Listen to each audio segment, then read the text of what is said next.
రంగారెడ్డి జిల్లా చేవెళ్ల నియోజకవర్గంలో Congress party incharge పామేనా Bheem Bharat ఆధ్వర్యంలో సమావేశం నిర్వహించారు. ముఖ్య అతిథిగా రంగారెడ్డి జిల్లా డీసీసీ అధ్యక్షుడు చల్లా నరసింహారెడ్డి హాజరయ్యారు. దేశంలోనే మొట్టమొదటిసారిగా కాంగ్రెస్ పార్టీ కులగణన ఎస్సీ వర్గీకరణ చేపట్టినందుకు కాంగ్రెస్ పార్టీకి రేవంత్ రెడ్డికి చల్లా నరసింహారెడ్డి కృతజ్ఞతలు తెలియజేశారు. కాంగ్రెస్ పార్టీ బడుగు బలహీన వర్గాలకు ఎంతో మేలు చేస్తుందని, అత్యుత్తమ పదవులు కాంగ్రెస్ పార్టీలో మాత్రమే వస్తాయని ఆయన తెలిపారు. అనంతరం అజీజ్ నగర్ చౌరస్తాలో ముఖ్యమంత్రి రేవంత్ రెడ్డి చిత్రపటానికి పాలాభిషేకం చేసి స్వీట్లు పంచుకున్నారు. ఈరోజు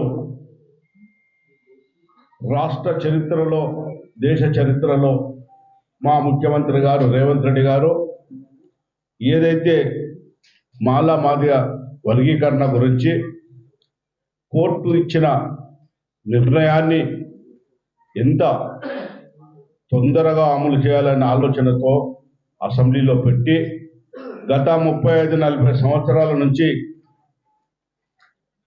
ఒకే ప్రాంతంలో నివసించిన విభేదాలతో రాజకీయ పార్టీలో అతలాకుతలం చేస్తూ మాలా మాదిగ అని చెప్పి వాళ్ళని విభజించే పరిస్థితిలో ఉంటే ఏదైతే వారు పోరాడుతున్న దాన్ని ఒక వేదిక మీద అందరూ కలిసి ఉండాలనే అభిప్రాయానికి ఏ విధంగా అయితే వారిని ఒక తాటిపై తీసుకొచ్చి ప్రభుత్వం సుప్రీంకోర్టు ఇచ్చిన దానికి వర్గీకరణ ఏదైతుందో సంపూర్ణంగా తెలంగాణ రాష్ట్ర అసెంబ్లీలో పెట్టి దానికి బీఆర్ఎస్ పార్టీ వ్యతిరేకించిన ప్రజాసమేతంగా తీర్మానం చేసి పార్లమెంటుకు పంపిస్తున్నాం.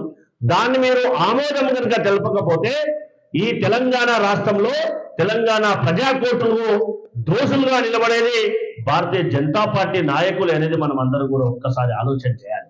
అది కనుక వారు నిరూపించుకోకపోతే ఒక రాజకీయ పార్టీగా, ఒక పార్టీ అధినేతగా గౌరవ పిసిసి అధ్యక్షుల వారి ఆదేశాలతోటి వారితో సమన్వయం చేసుకొని మా ముఖ్యమంత్రి గారు ఇందాక మా డిసిసి అధ్యక్షుల వారు చెప్పినట్టుగా ఒక రాజకీయ పార్టీగా 42% మేము మా రాజకీయ పార్టీలో ఉన్నటువంటి స్థానిక సంస్థల్లో 42% మేము బీసీలకు స్థానాలు కల్పిస్తామని చెప్పినాం. మరి మీరు మీ రాజకీయ పార్టీగా ఆ పార్టీ అధ్యక్షులు కానీ, ఆ పార్టీ వర్కింగ్ ప్రెసిడెంట్ కానీ ఎక్కడ కూడా ఎందుకు ముందుకొచ్చి హామీ ఇవ్వట్లేదంటే వారి చిత్తశుద్ధి ఏమాత్రం ఉందో మనం అందరం కూడా ఆలోచన చేయాలి. కాబట్టి ఇవన్నీ వాస్తవాలు ఈ సమాజానికి తెలుపవలసిన అవసరం ఉంది. మేము వచ్చి 13.5 నెలలు మాత్రమే అవుతా ఉంది. అయినా కానీ ఒకటొక్కటిగా ఉన్నటువంటి సమస్యలను అధిగమిస్తూ ప్రజాదరణ పొందడానికి సంపద పెంచుతూ ప్రజలకు పంచాలన్న ఉద్దేశంతో